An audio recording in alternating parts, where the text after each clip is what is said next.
All right, Dan, welcome to the Nova University podcast. Can you introduce yourself to the people that are listening and to the people on the panel? Absolutely. Yeah. My name is Dan Difilippo. I'm a local sales agent for real estate sales agent in Fayetteville, North Carolina. My firm is a lot of properties. I work for Gil Jacobs, who I understand was a previous guest on here. Um, that's it. I have a house hack right now, looking to get into investing.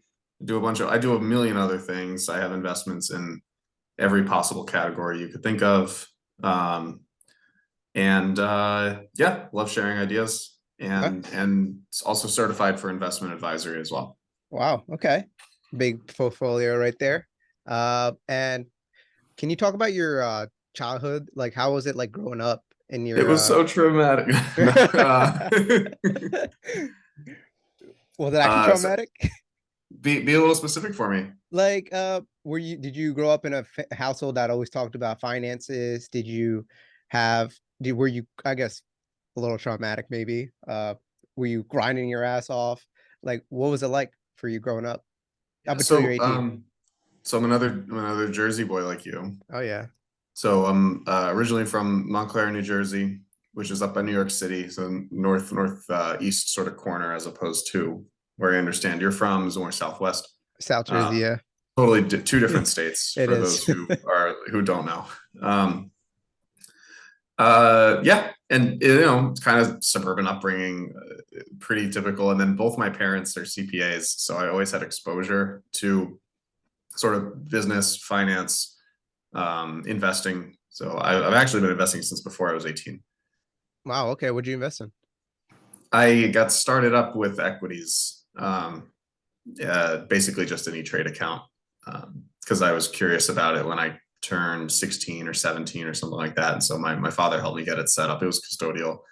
And I had a few stocks that I picked that were fantastic. So I got a tip on Baidu, which, if you don't know, is it's essentially it's like a Google fork in China. Hmm. And this was in 2009 maybe. So at the time they were getting tremendous internet penetration just throughout the country.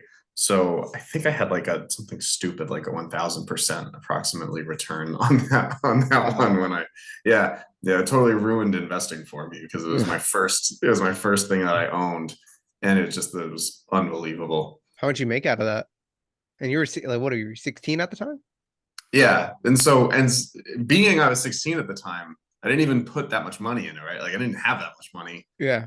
And I put it was only like a few $100, but again, it was like 1000% return. So I Yeah. did end up with a few $1,000. It was pretty Damn. cool. It was like your Yeah, Bitcoin at the moment.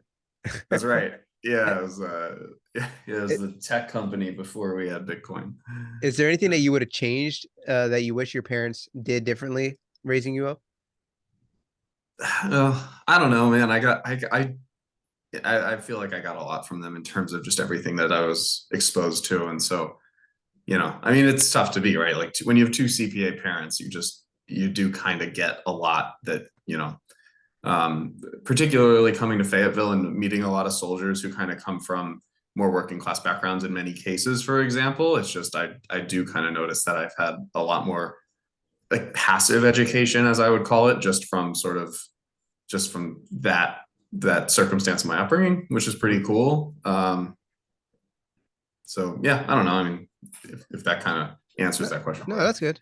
And is there anything they okay, so what did you do after you were 18? Like, did you go to college right away?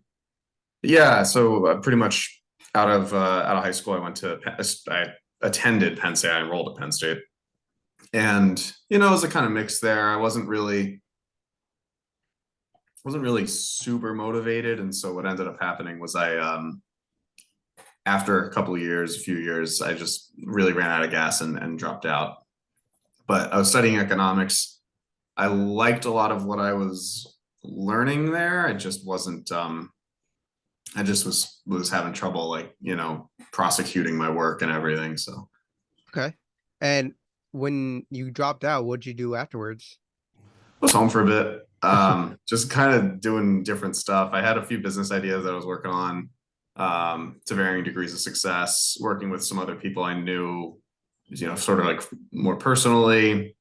And then one thing I was doing, which was, athletically when I was in college and also somewhat in high school, I was fencing. Oh yeah, you And told me so about that. That was yeah. And so when I went back home, actually coached for a little bit at my old high school, which was kind of cool. Getting to like go back and do that again in that capacity, which was really fun.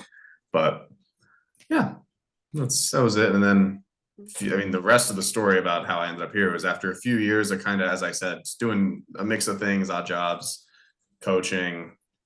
I one guy who I'd been working for a little bit for his auction company. Uh, so I'd been doing pickup work with him, which was really fun work. He was a neighbor of mine, and I was living back at home again. I, uh, he called me over to his house one night and basically said, "Hey, you want to come over? I have something I want to meet with you on." And he explained that he and a few partners had this portfolio of rental real estate here in Fayetteville, which I'd never heard of.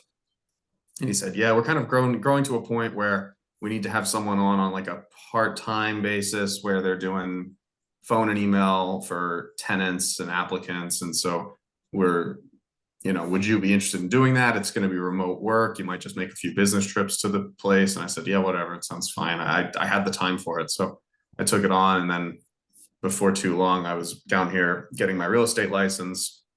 And then, within a year of starting the work, I was moving down here. So, nice. And any advice for those or that are trying to get into real estate or trying to get their real estate license in general?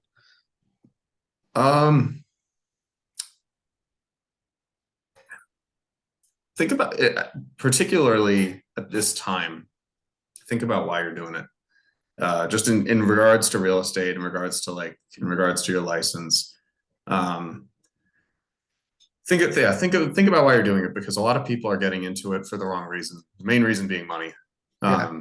And because there's so much to it in terms of the job is not really like any other job. It's like a sales job, but it's extremely personal. And one thing that I always think about this is, Sarah Denny, right? Yeah. Yeah.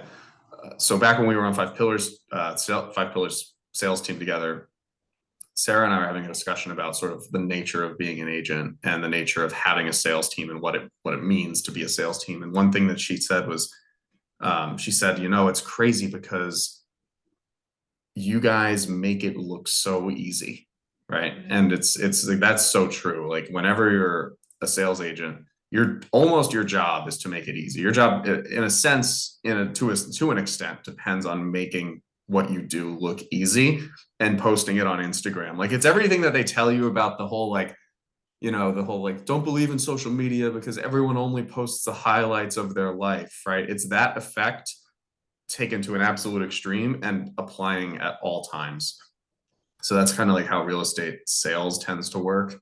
And so I think for someone who's thinking, maybe I want to become an agent, I have a friend who's doing it and he seems to be doing really well. And especially with COVID, which has displaced a lot of workers, sort of there's some reports in the last couple months talking about how there have been more layoffs at some of the larger employers in the country. Mhm. There's definitely a lot of people who are thinking, "Oh, my friend does real estate and he seems to make a ton of money." It's like there's so much that you don't see. Like number one, you don't see, as I told you, as I kind of always think about, Sarah says most of what it is us making it look like we're not working very hard, or making it look like you know, we're just making it easy or making it appear easy, and it's simply not.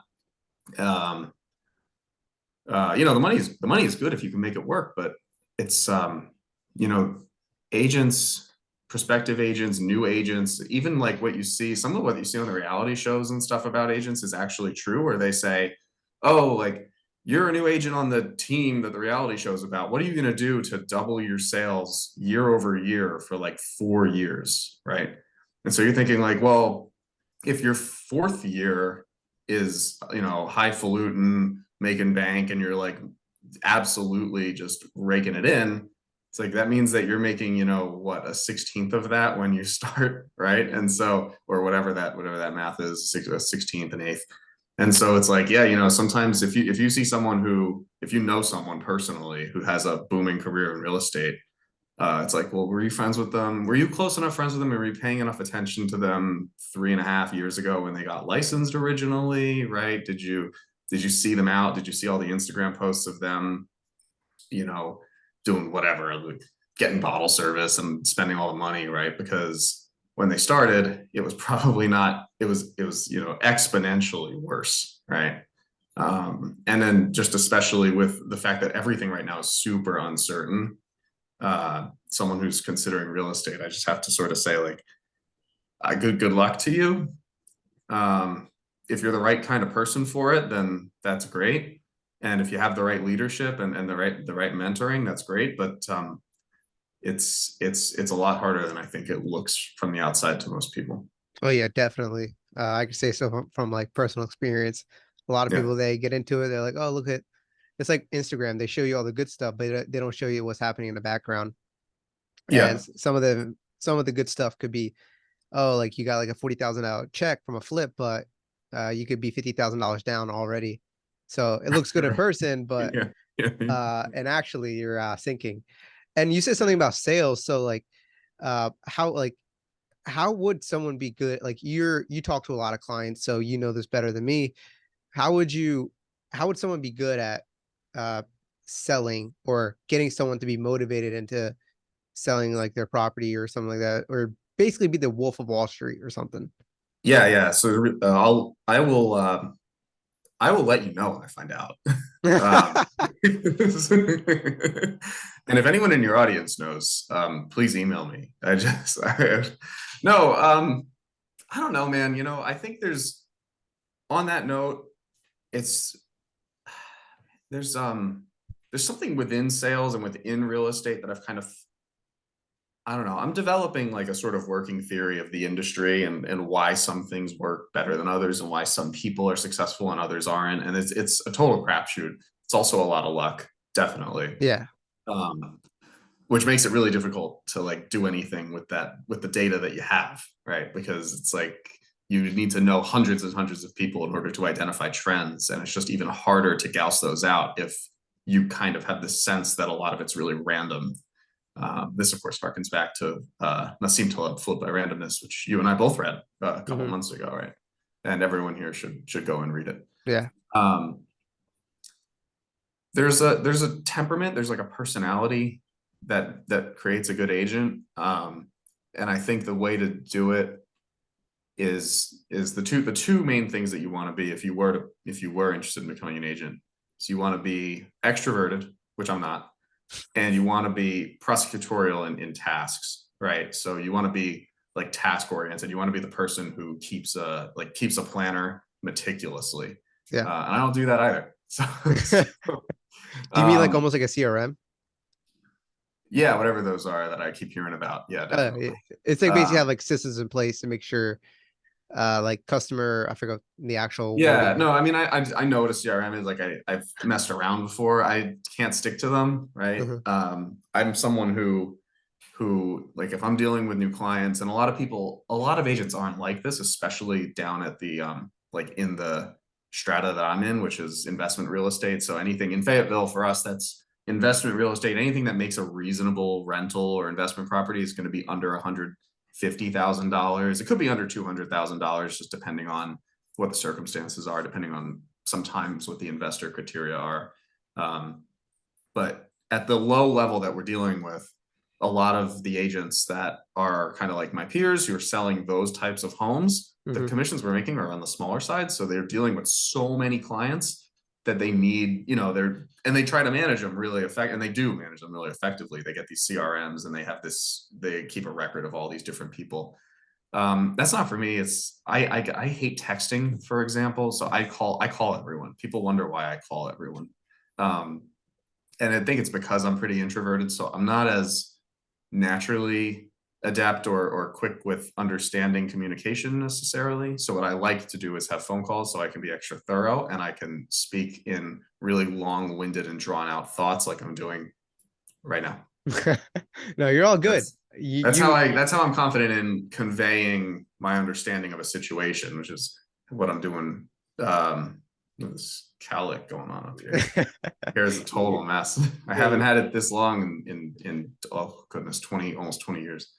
no, you look Um, good. You look good. I Thank know you. a lot of people are saying, "Oh, damn, with long ass hair, God, when are you gonna cut that?" And you're always saying like, "Oh, when my parents come, I'll cut it." But It's it's whenever I go to Miami, which I'm gonna do in a couple weeks for Thanksgiving, but I think I'm just gonna have them kind of shape it up a little because I kind of like the look.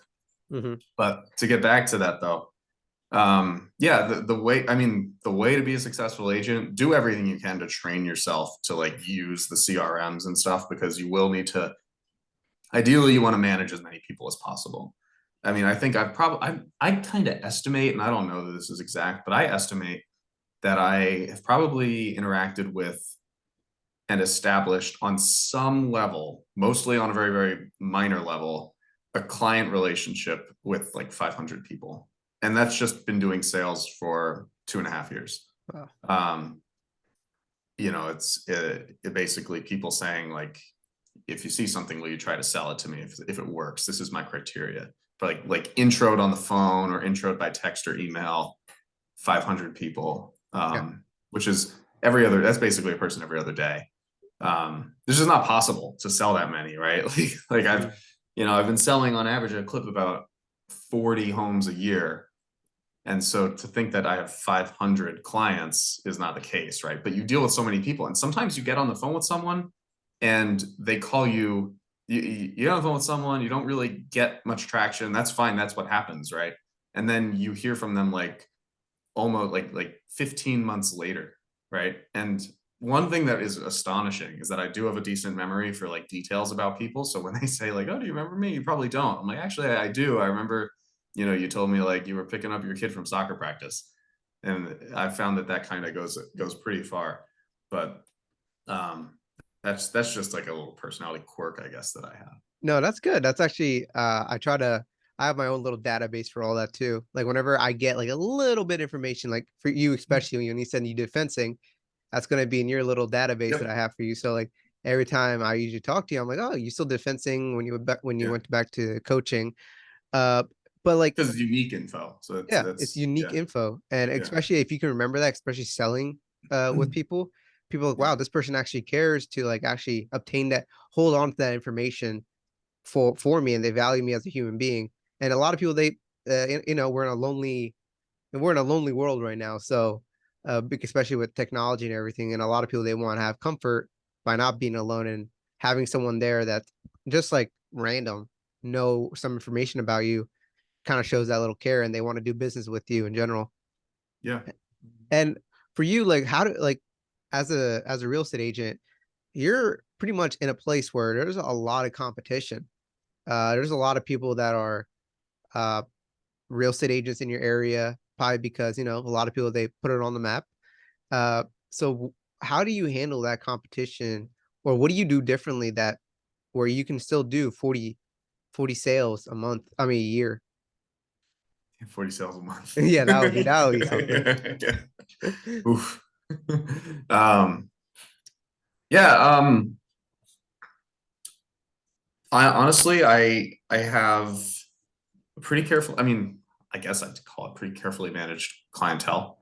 Um, so I just one thing that like is, frankly, this is probably just a simple effect of me having been in the industry long enough that I'm pretty established. I drop tire kicker clients, and there's just tons of them, right? Because everyone on Bigger Pockets, if you're on Bigger Pockets for 2 months, right, you've heard about Fayetteville a number of times and you've read about it as like a place for investing, right? And Mhm. so I meet I've met like all my best clients I've met on Bigger Pockets, but also I've just had droves and droves, right? It's that 500, and this is the Pareto principle, right?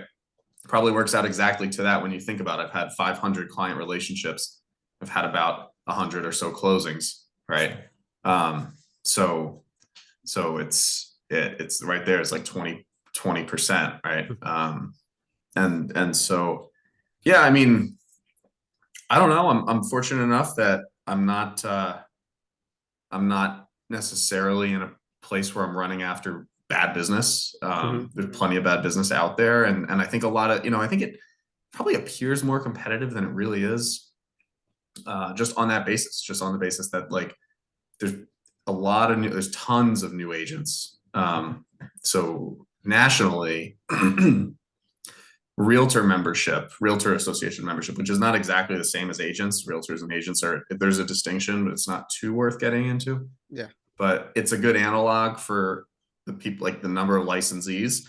Realtors Association membership has increased from something like it's stated online. It's something basically there's been about like a 60% increase in total members in NAR, National Association of Realtors, in the last like 6 years, or give or take 6 years, which is just shocking, right? Because it just means people are just essentially just flooding in.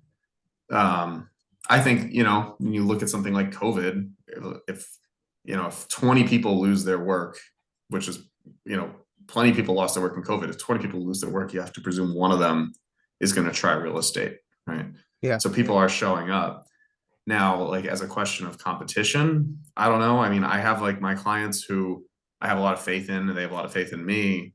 We haven't really stopped, right? I've sold reliably. Once I got my feet under me in sales, which took a little while, and it was aggravating starting out. But once you get traction, if you have clients who trust you, and I feel as though mine do, you I don't find I worry very much about other agents in the market. Hmm. Yeah.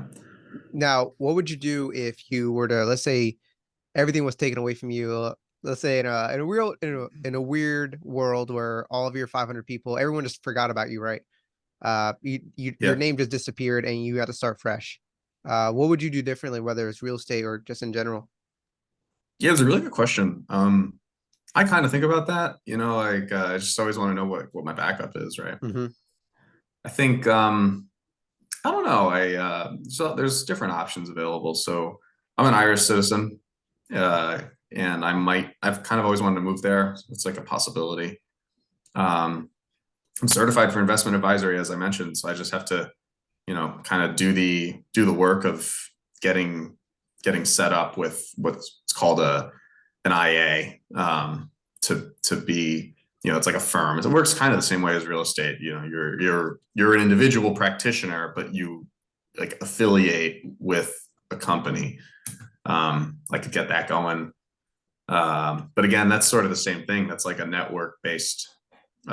that's a network based career, Yeah. right? So, and then, yeah, I mean, go back, try to finish my degree, possibly do some work for my mother's accounting company that she's got going on in New Jersey is something I've recently thought of because I really like that work, and I like up there where she is and all that. Hmm. And then the last one is try to start a restaurant. We'll see if I ever get into that. That'd be Oh yeah. quite an undertaking. I really want you to start a restaurant. Your food is really good. I'm Okay. glad you think so. At least do a food truck. You know what I mean? I feel like you can make that work. And Yeah, so it's so anyone who's listening who doesn't know me, it's been the whole last year I've been obsessed with making sushi. It's just been so much fun, figuring all that out and trying to learn all this. It's an unbelievable. I mean, everything the Japanese come up with is an art. They get bored of it if it doesn't have an artistry to it. yeah. So everything they do seems to be incredible. But I've really liked kind of unlocking the secrets of making sushi. That's been a lot of fun. I think that'd be really cool. I would hope that there'd be enough of a market around Fayetteville to support what I would regard as like a really high end, really authentic take on sushi. Um, and then the other one is the total opposite, which is barbecue. And so it's and that's kind of the thing. It's like, could I do a barbecue truck? Could I, do like one of these like parking lot places? Like there's a big I always think of there's like a big department store on McPherson, Hmm. kind of across from like Max actually. And I always wonder like, could I set up like a Saturday afternoon barbecue, like, like pop-up restaurant in terms of, outdoor seating, like picnic tables, um, a big trailer smoker, right? And then just serve people for 4 hours or something like that. And just see how that goes. I think it'd be a lot of fun. Food service is something I guess I feel very passionately about. So Yeah, I would definitely agree with that. Try it out. At least try it out. I feel like that's what I you may would have do. to. Yeah. And if you need Yeah. help with that, I'll be more glad to help out. I like Okay. seeing your dreams and ambition to succeed. And since like I meet up with a lot of real estate agents and they're new ones, right? And they're saying, man, I keep calling these people, but I can't just get a hit. I can't get a hit, right? They can't get a sale. They can't get nothing. What Yeah. would you recommend for those real estate agents or even like wholesalers that just can't get uh, a house to like basically sell or obtain? All right. If you're a wholesaler, oof, goodness, I have a low opinion of almost all wholesalers. Why is that? Go in depth with that. Um, there are a few reasons. Number one, just simply experience. I know for a fact that if you took a poll of everyone or if you took like a reading of everyone who says they're a wholesaler, claims the title of wholesaler, right? No, I'm a wholesaler. I got deals by assignment. 9 out of 10 of them are trash. Just as people, they're trash. Mm-hmm. And I sound awful saying that, but it's true. And a big reason for that is this, like the simple fact. And by the way, agents, it's still like 4 out of 5 for agents, right? So Yeah. it's not even to be especially critical or nasty. Um, but in truth, I mean those are both exaggerated figures, but they're kind of true. Um, and it's to say, for agents, it's not easy to become an agent. I mean, there's an expense. It's some cash up front. Um, there's a good amount of schooling involved, and and then you're beholden to the real estate commission, right? So there's a set of guidelines that you're essentially required to follow, or you could be liable. And you're a fiduciary, which is a big deal, right? Yeah.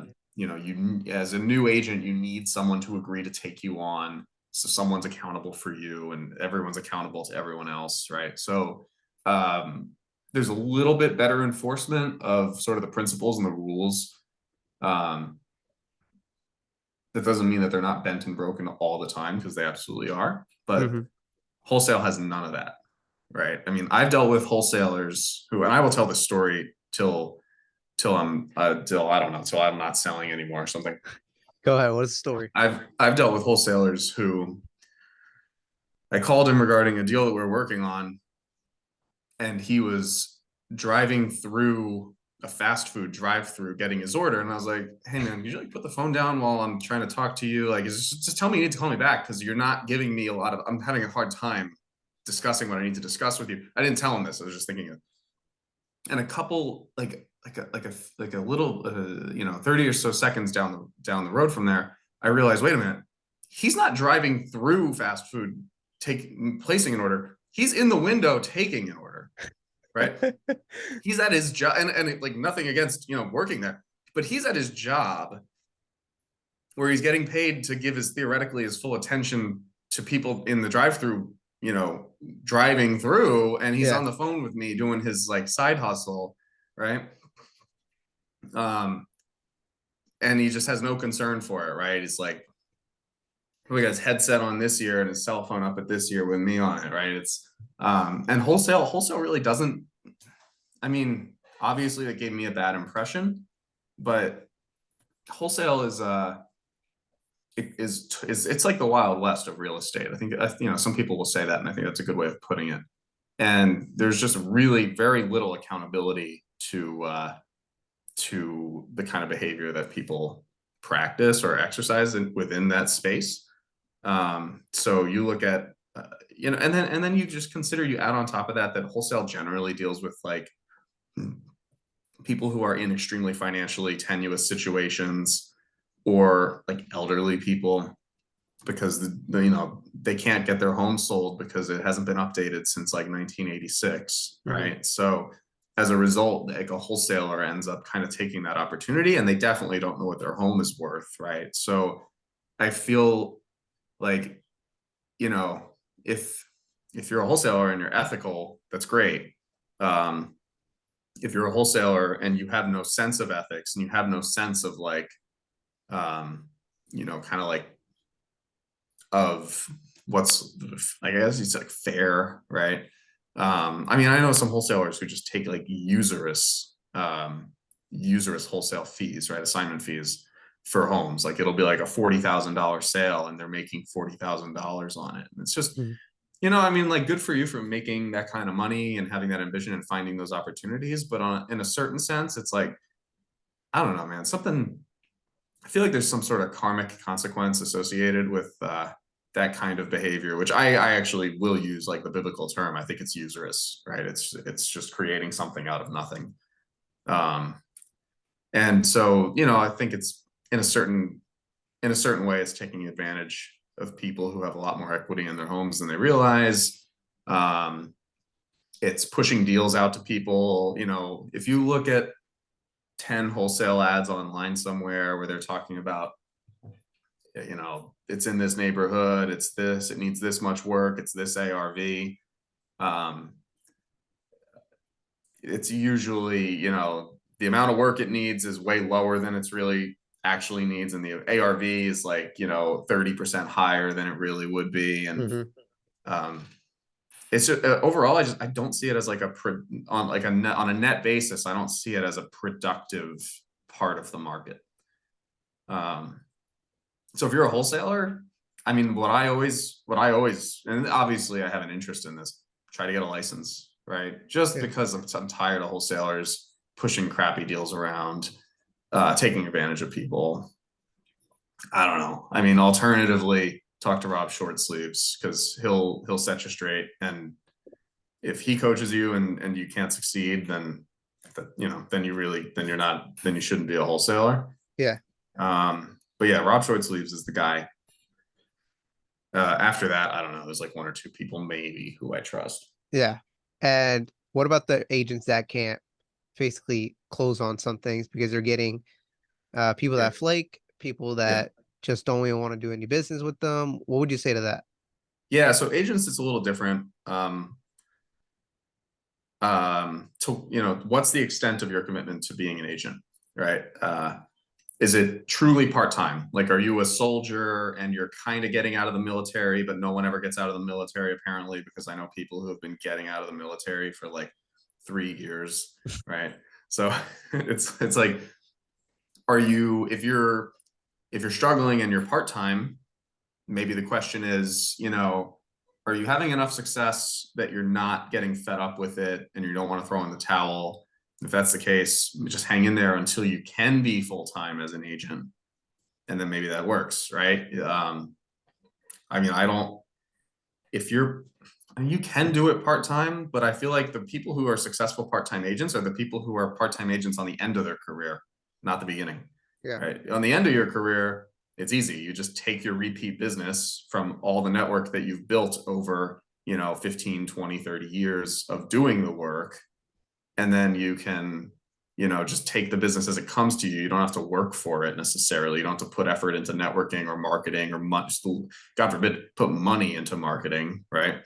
Mhm. That's a good way to be a part-time agent, but that doesn't work if you're, doesn't necessarily work if you're just someone who's just been in Fayetteville or wherever town you're in for a year and a half, right? You don't really know what you're doing. You don't have a parent who's an agent. That's a very common one, right? People get into doing it because their parents do it. That's an easy way to do it, right? You get Yeah. like guaranteed business, like they won't let you go hungry. Um, so I mean, there's that. But outside of that, like if you're just sort of, I always thought this would be a cool job. I got into it 6 months ago. I've had one closing. I don't really feel very confident in the rest of my clients. I'm not really sure if I'm good to stay in this or not.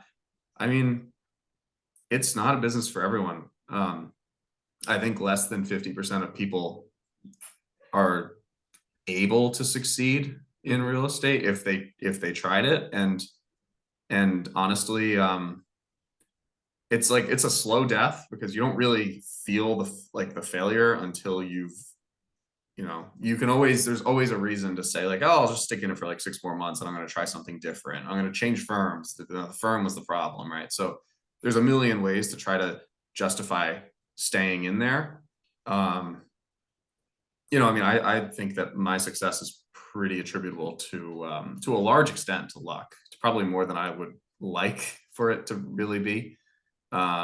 I think most agents, though, admittedly, I think their success is largely a product of getting lucky in some way or another. Like it's, you know, I don't think we'd like to think of it as a reality, but you can do everything right in many cases and still fail, right?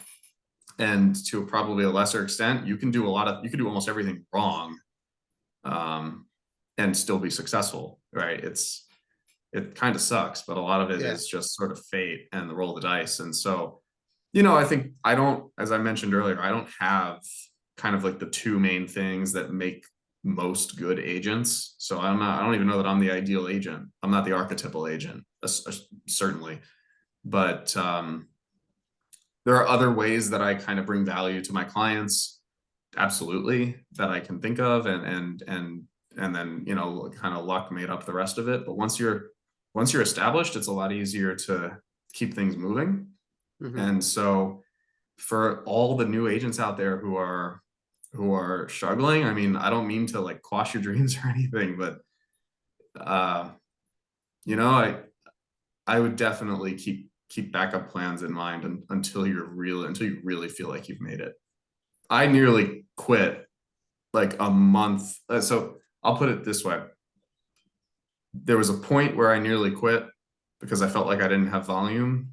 And then a month and a half later, I was working on 15 deals at once, Whoa. which is unimpeachably like doing well, right? And Yeah. then I didn't slow down for 6 months at that point. I was doing, you know, 6+ deals consistently for 6 months following that point. Man, So it's totally random, unfortunately. no, honestly, I have to agree with that because whenever a lot of people they call it luck, a lot of people they call it God's blessings. A lot of people they call it different things, right? Yeah, And I say if you put yourself in the scenario, you're gonna get something out of it. Like you said, you will meet people that put like a lot of hard work and they don't get nothing out of it. yeah, Yeah, that's one thing, right? And there's people that they do put a little effort in, or they're just around certain people, and uh, in osmosis, they just get like that good, I guess, that luck, right? Oh, like you said, now 1 month you have 15 deals, right? You have 15 closings going on, and yeah, that's just you putting in the work in, and things just falling in your lap. And I know, for me, like I'm I was mailing out a bunch of letters, like wholesaling and all that, yeah, and I wasn't getting anything. I wasn't getting any bites, right? I was like, man, spending all this money, like, am I supposed to? What am I like when I say wholesale? I mean like deals for myself, right? okay, And yeah, yeah, sure. Guerrilla marketing, yeah, sourcing them the way wholesalers do. yeah, and I was like, man, this is not working. Like, what am I like? What am I doing wrong? And then one day I was out for a run, and I get a call, and they're like, "Hey, I saw this letter of yours, and I am interested." I'm like, Really? Yeah, You're interested? Actually?"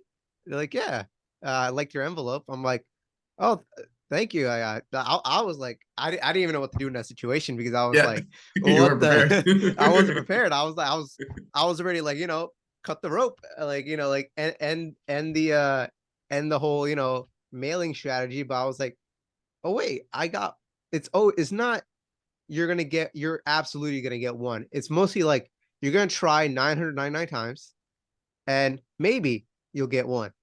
Yeah, But you'll figure out like your own math, right? Like, oh, after 10,000 times, after 10,000 phone calls, I will get a deal. Or after 20,000, I'll get a deal.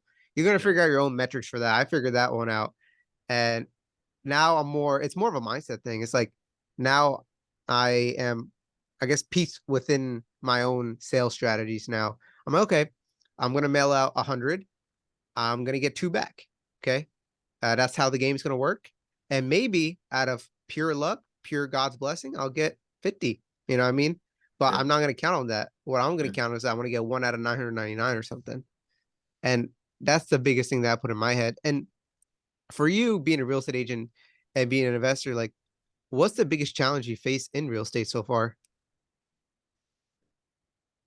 Uh, Biggest challenge I face in real estate. Yeah. Um, the work has a way of wearing you down. Um, like, yeah, it really is. And even when there's nothing that's active, like you always know you could, my phone could ring like right now with someone telling me, hey, we have like bad news. We're not gonna be able to close this deal maybe at all, right? And the deal might be shot for dead. And it could have been a deal that like was a guaranteed closing this coming week, right? And then you just get that kind of bad news. Um, so it's a very just there's a lot of uncertainty. And if you can't handle that very well, then you're gonna have a really tough time in real estate. Um, and that, I don't know. I mean, I'm sure that's the case with every part of it, but I feel like that's especially the case with when you're a sales agent, when you're like a full-time sales agent. Because it's probably your only meaningful income, right? It's like how you feed your family. Yeah. Uh, but yeah, I mean, I think that's the most difficult part is keeping yourself sane in when like most of your life is total chaos, because that's what largely, I mean, like none of my as an agent, usually none of your pay is guaranteed. All of your pay is, eat what you kill, right? And so there's a lot of anxiety that comes along with that circumstance. And it really is like, as you're saying, like your success compounds on itself. So you start out, and it's so weird how it happens, man. I've had the strangest experiences because you're saying like you're thinking of quitting, and then you get someone who's like, "Hey, your letter was pretty," and you're like, "My letter was pretty." Like, why? I don't deserve this. Like, Yeah. um, but it happens, and Yeah. it's really really weird. Like I literally have these times. I've been. Can I curse on your show? Yeah. Yeah. Okay. Um, I've had these times where I've gotten in the car and I've gone driving just to go wherever. And I vividly remember this particular time. I was like, holy shit, I really need to find new business because of the way, all my business is like about to, like, I'm closing a bunch of deals. I'm about to have like no business. And right as I think that, my phone rings with someone who's like, hey, I'm across the country. I have this property that I found. Can you sell it to me? I'm going to pay you like a ton of money to do it. And I'm like, oh, okay. Like, and that's a summarization, but it was basically like really good business just falls right into your lap when you need it. Mhm. And that the bizarre thing is that seems to happen when you're doing well, right? And when you need it. So like when you're brand new and you're starting out, you're doing everything right, you're desperate, you're hungry, it doesn't come. But like later on in your career, when you are like, oh, I'm about to run out of work, uh, and I guess I should go find more work. It's like it just shows up. And Yeah. it's kind of like you're not desperate, you're not like feeling super anxious about it. You've like learned how to sort of mellow yourself in the face of like not having work. And by some like really, really weird, like, you know, fatalistic thing, the universe just like rewards you by being like, hey, you're so chill, you should have more success, here you go. And Yeah. like I can't explain it, I wish I could. It's like the weirdest, like yeah, it's like the weirdest little like trick of fate or nature or whatever, but it just seems to happen. No, yeah, I definitely I always say like God, like I know you're hearing me. This is what I say, okay? This is very controversial, right? Yeah. But I say God is listening. I mean, God is hearing you, but he's not listening to you, right? And the reason why I say that is because I mean, my mother especially, she's always like, praying, right? And I'm cool with people praying and all that, but at the end of the day, I'm like, you gotta work and make something happen in this world where I go back to like the whole David Goggins mindset, right? Yeah, he said in his book, he said if he dies, he wants to see God in the face and be like, "Yo, I exceeded what you had planned for me," right? God has like this, like, this transcript of what he's supposed to become, and he just exceeded that. Like he's like, "Whoa, I didn't even plan for this," right? Yeah. So that's what he wants. He wants to shock God himself, and I'm like, man, I want to do that too, right? So I'm trying to think of, wait, what are some things that I can do? And again, it's controversial because I'm thinking, what is God thinking through? He's probably bored up there, and he's probably thinking like, man, are these guys ever going to do anything? And he's like, he sees me, right? Little Fahaven along. He's like, oh, this guy's a little ambitious. Okay, let me sprinkle a little, something on him, see if he can Yeah. get something. Uh, and then you see someone like, some of my family members that just always praying to him, expecting something like, hey, God, can I get $1 million? God's not going to give you $1 million.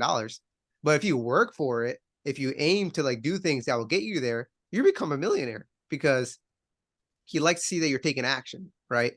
And so for me, I'm so ambitious. People are like, hey, how do you get so many, how are you doing so many things and gaining so many things? I'm like, I really don't know. I just had this Yeah. drive and I just do it. And for some odd reason, I'm just lucky, right?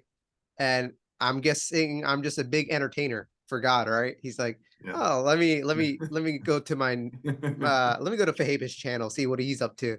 And Yeah. he's like, oh, this is actually pretty interesting. And everybody else, he just shuns away. He's like, yeah, I'm hearing you guys. Okay, cool, cool. But I rather be entertained by how can my own creation. It's like seeing your own kid, right? I bet like if you're a father, right, you definitely would see like, oh my God, my kid, he's a doctor, he's a special forces, he's an astronaut, right? I would be the most proud father. I was like, damn, this I made Yeah. something, right? I made Yeah. something succeed. So that's the way I think, and it's controversial, right? Because that's the way I see how God is. And if I work my ass off, right, I will get like, yeah, you can work for it, but you also have to have a mindset towards it too. Like a lot of people, like, you can like during the coal mines, right? They're like they're crawling in trying to get their coal back in the day, and like a 2 mile, what do you call it? Like a 2 mile crawl into those coal mines. And it's like, damn, these guys are hard workers. But I guess they had like that bot mentality where they're like, hey, I'm just here to work and not think and just get married and do everything else, right? They had like a format that followed throughout their whole lives. And Yeah. I guess in my own head, I'm like, oh, wait, God doesn't want this. He wants you to be your own thing and see how you can excel in that pathway. So it's not just hard work that'll get you there. It's also a shift of like kind of like a mindset where you have to think outside the box. Like, hey, how can I make this automatic? What else can I do? What kind of other business can I open? Like you and me, like as entrepreneurs, like you said, you want to open up you want to do something in like the food industry, or you want to do something in consulting in like real estate. So there's a lot of things that we want to do, but a lot of people are not like that. They rather stick to, I kind of hate the book, the one thing, but it's like they just want to focus on like being an engineer, being a doctor, and stick with that for the rest of their lives, but they just want it for that moment. Do you ever, what do you have to say with that point? Yeah. There's a few thoughts. What comes to mind initially, just in terms of, kind of rounding out the previous point, which has led into this new one that we're getting into is, it's kind of like the success begets the success, Yeah. thankfully, right? Which is like, and with that's just momentum, right? So my career has enough momentum, thankfully, that I can decline work that I don't want.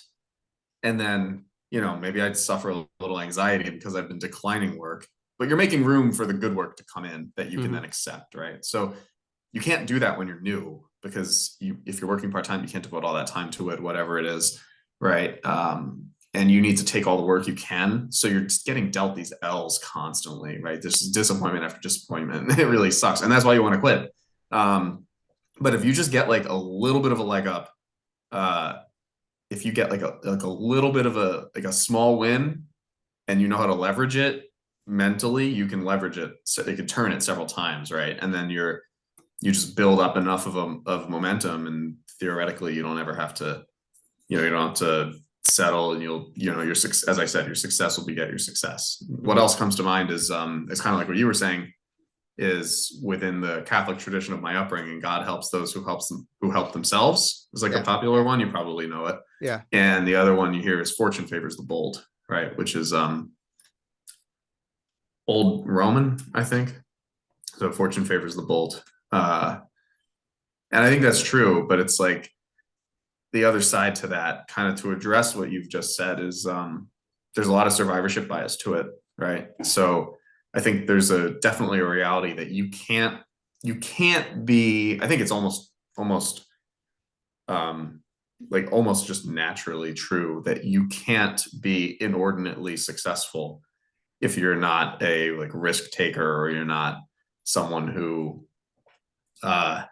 just has a conceptualization of success that is greater than what you have been brought up in, right? Or than what you know, or just the environment that you're in, right? Like Mhm. a lot of soldiers, their their concept of success is like, oh, I'm just going to get my 20 years, right? Yeah. And it's, if that's your concept of success, then that's great, right? But like even that pension is still a fixed amount of money, right? Or a generally fixed amount of money. Whereas if your concept of success is like a lot more, that at least sets you up to potentially achieve that, right? You can't get there without having the concept of it. So that's a big one. Mhm. Um, uh, yeah, but then there's the issue of survivorship bias, which is, as I said, like, believe me, I know tons of people who are brand new agents just getting like dealt L after L, right? And it's super discouraging. And I was through that. Thankfully, I think I kind of got through it, right? And it was largely a lucky. I think a lot, as I said, a lot of it was luck. Um, but it's concerning to me because I'm not really sure in a lot of cases. Just as I said, it's the matter of survivorship bias, which is you see the successes, right? All the successful people, like, what is it? It's like someone said, like, successful basketball players say that they worked really hard to get where they are. It's like, really? It doesn't have to do with being 6'8". Like it might have a little bit to do with being 6'8". Um, and so I don't know, man. I wish I had a more positive take on it, but Yeah. I don't know that I do. Man, the seem to love's getting to your head. Yeah, no kidding. I like that. And like, is there what would you want your legacy to be? Like if you did pass away? I mean, you will Hmm. pass away, of course. But I want to Yeah. know. Um, I want my legacy to be um, having found meaning in what was regarded by some or many as mundane, right? So in my case, like, I'll just take it back to sushi, because real estate I like, but I wouldn't say I'm like super passionate about it. It's just a fun thing that I do. Oh yeah, and I guess it pays me. Um, Yeah. uh, like I enjoy my work, right? But I don't feel like there's like a lot of meaning in it, Yeah. right? Like some agents lie, all agents lie, and they tell you like, I love putting people in their dream home. It's like, yeah, like there are a few who are like that, but for them, they exaggerate to what extent they're like that. Yeah. Almost everyone. There are I don't know of any agents who are like, my calling in life, like I'm so joyous, I would do it for free, right? Like to just put people in their dream homes. Like, not really. People, but they always pretend that they are when they go Yeah. on Instagram, right? Definitely don't buy into that when they talk about that. Like, real estate's fun. I think for a lot of people who do it, they have an aptitude for it because they're network oriented and they're task oriented, which Mhm. is, as I was saying earlier. Um, but even for those people, I think it's very few people's callings. Yeah. Um, and in my case, what I like is kind of finding meaning and artistry in things that maybe you don't realize. So when it comes to something like sushi, it's like if I can make it in a way that's been traditional, right? If I can learn the secrets of making it in ways that are traditional and that revere the culture that created it, right? And this goes beyond, my particular interest in sushi. This is anything. Um, if I can sort of increase reverence for culture, for tradition, to find beauty in something that we may not really acknowledge beauty in or recognize beauty in, I think that's something that's really cool. Yeah, you want there to be like somewhat of an art into to everything. Yeah, yeah. I mean, I think we're not surrounded by these people, but I think there are people in our lives who we know of, and maybe we don't realize it, but I think that there are people in your life. Food is an easy one. Like there are probably people in your life or places, restaurants that you go to, right? Where the people who are the chefs there, they feel very, very strongly about what they do, right? And they, you know, they love it and they feel it's self-actualizing to them, right? To do what they do. And that it doesn't have to be that, right? I mean, I think, okay, here's an easy one, like musicians, right? Like I feel like we all have this idea. The ideal musician is one who basically would do it for free and would prefer to be like playing in like little basement pubs, Yeah, just because they feel it so strongly and they love it so much, right? Um, this is not to say they don't deserve a lot more money for it, but it's there's there's artistry in their approach to it, and it's like I think everyone should have that. I think everyone should have something in their life that they feel so strongly about that it rises to the level of being an art for them or something that they take as an art, right? yeah. Because like I don't know, like what else are you gonna do? Like just play Call of Duty for like 9 hours a day? I mean, um, That has me thinking that I'm trying to figure out what is my art form that I like. What is something that I do that I treat as art? yeah, yeah, and like and I think it doesn't have to be your work. I in my case it's not like I like what I do quite a lot, but it's just not an art for me. And maybe if you're like a team leader and it becomes your way of life and your whole life is your team and managing your team and taking care of the people on your team, if just thinking in terms of like if it's sales, right? Or if you're like a, I don't know, something like that. But broadly speaking, I think like the idea of like having a craft that you have ownership of, right? And that you really feel strongly about, probably something that benefits other people, Mhm. right? Like just in a way that is, um, just makes the world a better place for you doing it.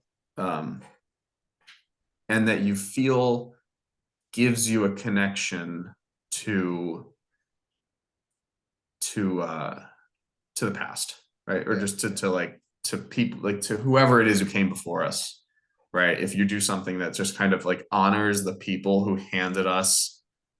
Now, I guess we're crossing the threshold to where I have this really weird idea that everything should benefit, like this weird concept of civilization. Um, if you feel like you're honoring the people who handed you a functional civilization, hmm, and you're gonna like increase the reverence and the love for functional civilization, and then as long as that's going to kind of be continued, um, I think that that's a worthy endeavor. nice. And is there what was like the biggest sacrifice that you made so far in your life? Oh man, I don't know. You're like shame me. I don't, Why? I don't know that I'm good at making sacrifices.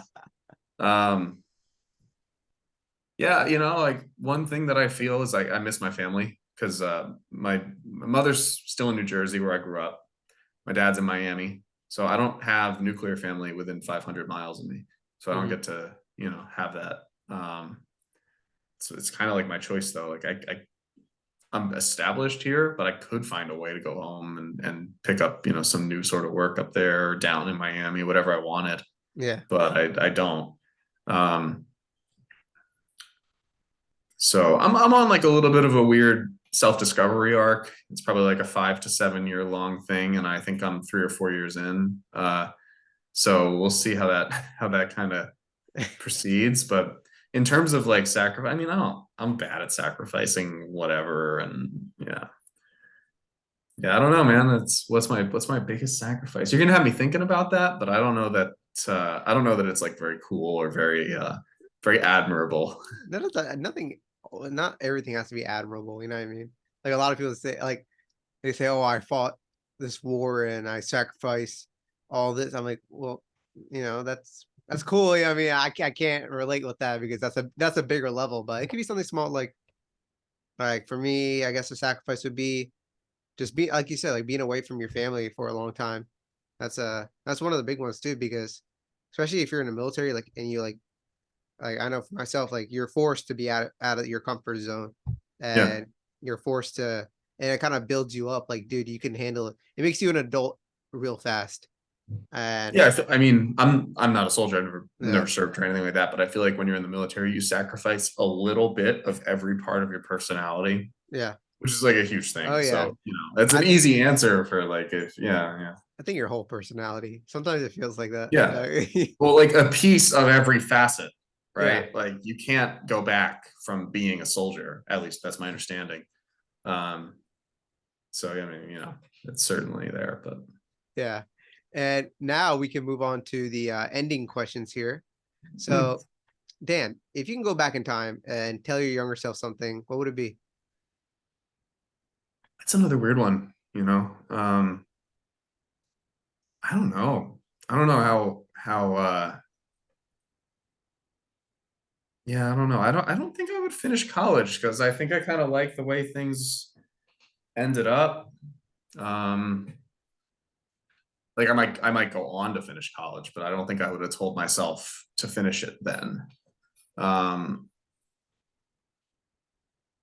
I think yeah, it's tough, man. I don't know. I think I was too stupid when I was younger to have listened to myself anyway. So Hmm. I'm not sure if it's done any good. I think I'm probably too stupid now, actually. I think that when I'm like 42 or something, and I'm gonna be 30 in a couple weeks.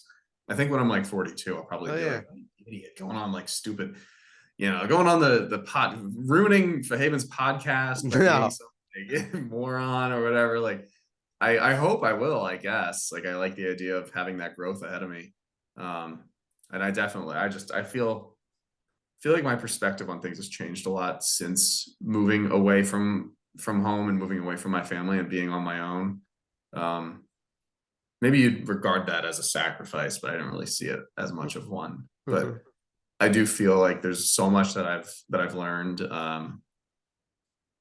and it's really changed who I thought I was. I've actually been going through in the last like year or two. I've been going through like a pretty serious identity crisis in terms of I don't actually know what kind of person I am Hmm. anymore. But I like who I am. I'm just very confused by Yeah. it. Um, and as a result, I mean, I wouldn't even know what to tell myself when I was younger.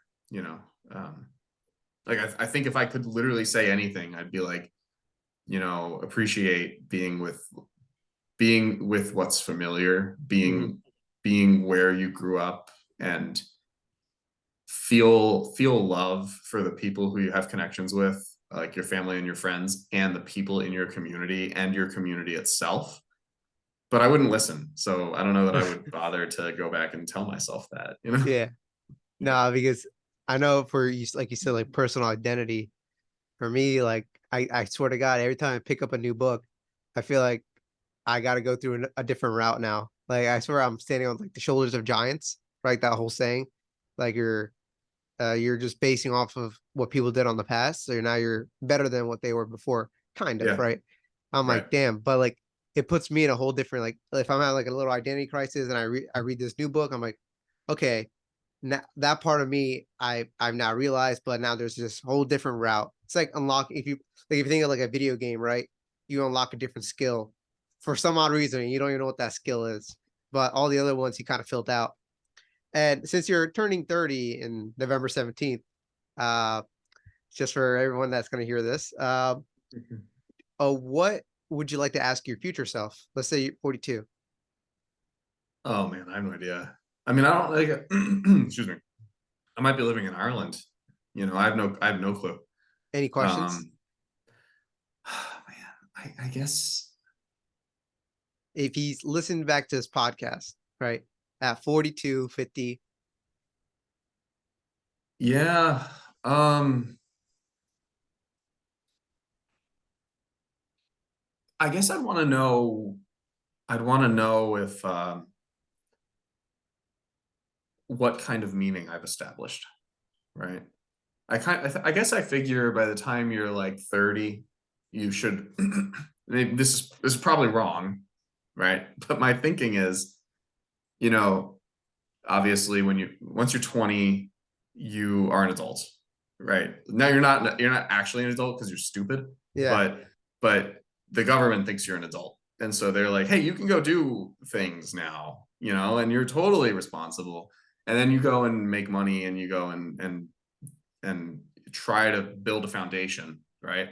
Then I guess my sense of it is that once you're 30, you are building the house that is on the foundation that you built when you were in your 20s, right? Like you can't go Mhm. burn it down when you're in your 30s in the way that you could when you're in your 20s, right? When you're in Yeah. your 20s, you don't have to sleep. You can drink everything. You can do all the drugs. You can you're indestructible, right? And so so I think you build you build your foundation when you're in your 20s, and then you do the more like determined and like pre-planned work when you're in your 30s, right? Because you're cooler and you know what you're doing a little more. Um, and you have more resources at your disposal to build the life that you were preparing to build, Yeah. right?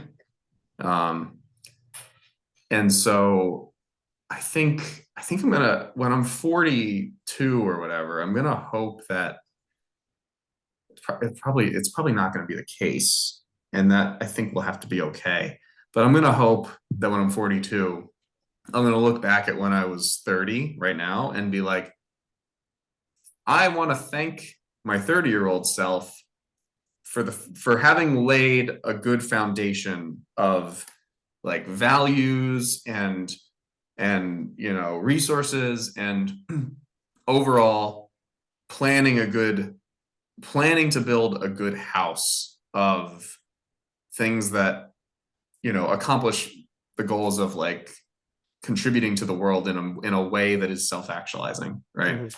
I'm going to hope when I'm 42 that I looked back at it when I was 30 and been like, he put he gave me the plans to build the house that is good. And what I'm actually afraid is probably going to happen is I'm going to be like, oh yeah, I had all those plans. And then when I was like 38, I realized they were stupid and I did something totally different, which just, would just take meaning away from my existence as it is right now. Um, but whatever. If that's the case, then I'm not going to know it until later on in my life anyway. And who knows, man? Yeah. And you got me thinking about all the things that, like me as a 20-year-old, I'm thinking, wow, what am I setting up for myself in the future, right? Like, like, is my 30-year-old self going to be proud of the things that I'm doing right now, the systems that I have in place? Like, hopefully he gets shocked, like, oh shit, thank God I did all that stuff. Yeah, Or yeah. I would have been in a whole different world by now. But Like hopefully, then, go ahead. yeah, I was just gonna say, like, what if like when you turn 36, you realize that like your calling is to be a wood carver, right? Yeah. Like to like do like little bottle-sized trinkets of different animals and like enter them into international competitions. And you have this Wikipedia page, like Fahim Alam, the like wood carver philosopher, right? Like people like writing books about you, singing songs about you, and like paying your carvings are being auctioned for millions of dollars because they like cause people to have existential identity crises, right? Yeah. Like I don't know, man, like that seems possible to me, for Yeah. you, for me, like whatever, right? Like, and so like it could be something that Yeah. simple, Oh yeah. Yeah, And I so see. it's the same way. It's like, I hope what I'm doing is meaningful. I feel like I have this idea of what I'm supposed to do, but I'm prepared to be surprised and to have those expectations upset by something else, Mhm. whatever. Man, I agree with that. And what do you think the secret sauce is into becoming successful? And I don't know. You're outing me as like having no as having no actual ability here because I don't have one. I just No, um you're good. You're doing fantastic. yeah, no, what's the secret? I like put in as minimal effort as possible. I don't know, like Eighty something like twenty, that. the 80-20 rule. Only putting 80/20 20%. rule. Like I don't know. Yeah, I think I can only really speak. I've only had any success in real estate, and I swear most of that is luck. So maybe it's just like I think there is something to be said in real estate. Is to revisit that point really quickly. If you're a young agent or a new agent, Mhm. are you are you getting the best coaching you can find, right? So within Fayetteville, okay, I hate a particular real estate company. Um, Five Pillars is a really great place to go for training. Like if you were going to be a real estate agent, Five Pillars would be really good. But I have a problem with the company that they're with, so Mhm. that's a bit of a difficulty. My cat's on the table here. Yeah. Um, Alternatively, somewhere like the Welcome Home team is just another group. They're with Keller Williams here in Fayetteville. They're fantastic. Like, if you wanted to be successful, are you getting the best training, the best mentorship that's available? Yeah. Right. I find that like, yeah, it's probably not the case. It's probably not the case in some of the more prestigious fields. Like, if you want to be the best, like investment banker or whatever, it's really difficult to get into those places. You need to have an impressive academic record, right? You need to have gone to like a pretty good school and all that. But like if you're in real estate, any idiot can become an agent, and a lot of idiots do. And you can show up at some of the best firms in town and they'll take you. Like if you just show up and say the right things in an interview, you can get to any firm you want. And some firms have no training and other firms have incredible training.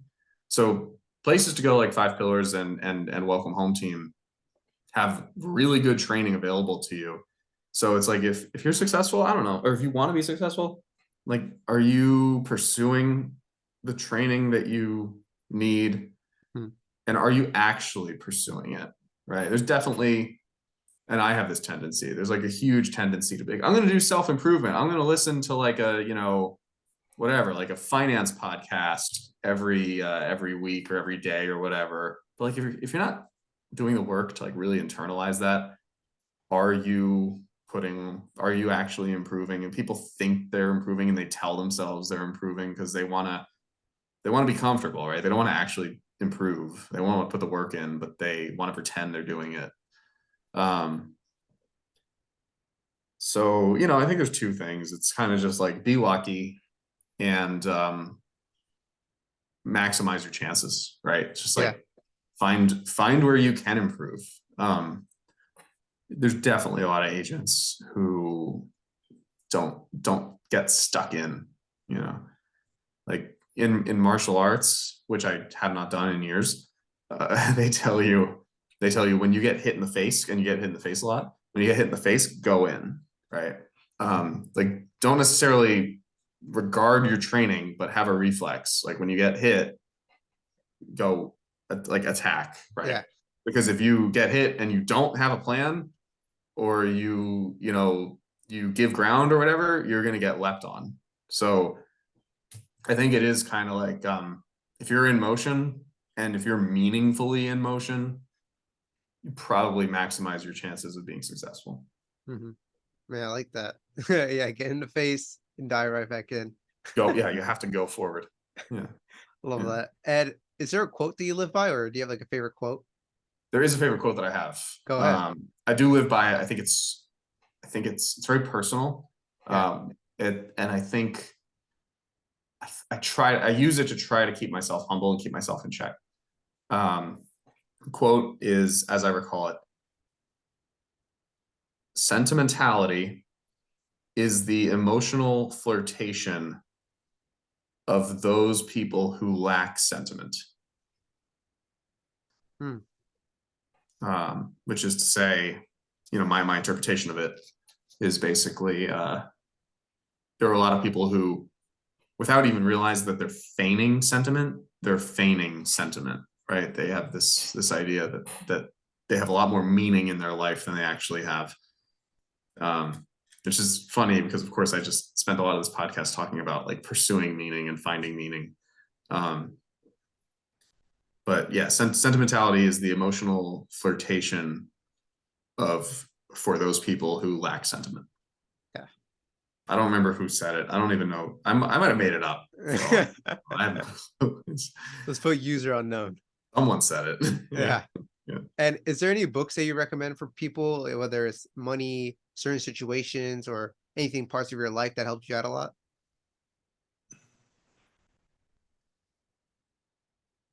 I'm so poorly underread that it's embarrassing. You're not underread. What are you talking I about? You read a lot. you I give that impression. My bookshelf is through my wall, and I admittedly I've read a lot of what's on there, but I don't I don't know. In terms of like really meaningful books that I've really liked, I'd probably have to say just find a story that you resonate with. I don't know. I think there's a million and one of those books out there that are like personal development. I don't, they're not self-help books, but there's a million and one books that are like business success, networking success, friendship success. Everyone love you, everyone give you money, everyone, give you whatever. It's like I think people get addicted to reading those books. I think people just read them because they're on the list, right? Yeah. They're on the like broadly recognized list of like good books to read. It's like, okay, like why don't you improve your life? Like why do you read all these books and I don't think you're any cooler than you were before you read them, right? So in my opinion, and this goes back to my fucking quote, like find books that just cause you to emotionally resonate, Yeah. right? Cause books that like make you sentimental, right? Or read books that make you sentimental, like read books that cause you to feel maybe like you have purpose or something. As I say that, and as everyone now knows what that meaningful quote is, it's like I'm definitely putting myself right in there where it's like, you know, cause sentimentality within yourself. Yeah. But yeah, I don't know. I think people try to like figure out all this, like all these like life hacks and how to be the perfect whatever and stuff. It's like, I don't know, man, just read something that makes you feel something. We live in a culture where no one feels anything anymore, right? I spent a lot of this afternoon not feeling very much, it's like maybe you should just try to be more present in the world. So whatever books there are that make you be more present, whatever the Dalai Lamas wrote, go read them. Man, you sound like what's his face? Can't think of his name. What's his name? The guy that made Apple. Fuck, I can't even think of his name. Steve Mr. Jobs. Jobs. Yeah, Mr. Jobs. He's like, just listen to Dalai Lama. Yep. Yeah. Now the last two questions here is there anything that you would like to tell your mother or father? I don't know. I mean, I have a good relationship with them, so I feel as though there's nothing that's unsaid to them necessarily, but certainly I appreciate I appreciate what they've taught me and what Yeah. they taught me earlier in my life. Nice. Yeah. And finally, how can people reach out to you? Phone number, email, what are some ways? Let's think. I mean, yeah, you can reach out to me on goodness, do I put my phone number online? Is that a thing? I mean, I A can lot of already get people. every spam caller in the book. I'm not even kidding. Like that's if you want to be an agent, by the way, and you don't like spam calls, just quit that. Yeah, I get many, many, many phone calls a day. Sometimes I get 70 phone calls in a day. Man. That's on the high end, but and that's total calls, right? That Yeah. includes like to my family and whatever. But yeah, if you don't be an agent if you don't want spam calls, because I get 6 or 7 of those every day. Hmm. Yeah, you can reach out to me. My phone number 973-809-4344. Hmm. Be happy to talk real estate or talk whatever. Email is dansellsnc, as in North Carolina, dansellsnc@gmail.com. You can hit me up there. You have a website? No, nope. Are you ever It'd gonna be too build a much website? effort. Ah, Yeah, I have an Instagram. I forget what it is though. It's I think it's I took my grandfather's old handle. All the firstborn men in my family have the same name. Um, so yeah, really? my Be like yeah. Dan the second, like Dan Difilippo the third. Yeah, we have different middle names, but the first name just sticks and descends. So there is a I think after 3, we have to really I have to make the decision. Is this an egomania thing? Like if I name, my son that, like then it's real, right? It's like, Yeah. okay, this family has something going on because Keep they can't going. they Yeah. don't want to name they must have a Dan Difilippo in every generation, and they're they're egomaniacal. Yeah. um so we'll see if that happens. But my Instagram handle, as it turns out, is Dan Difilippo 943. So go find me there, I guess. Nice. Yeah. Yeah. About to make the whole Game of Thrones series in your lineage. Right. Yeah. No kidding. All right. Dan, it's been great having you here. And yeah, we loved having you. You're great. Oh, thank you. It was fun.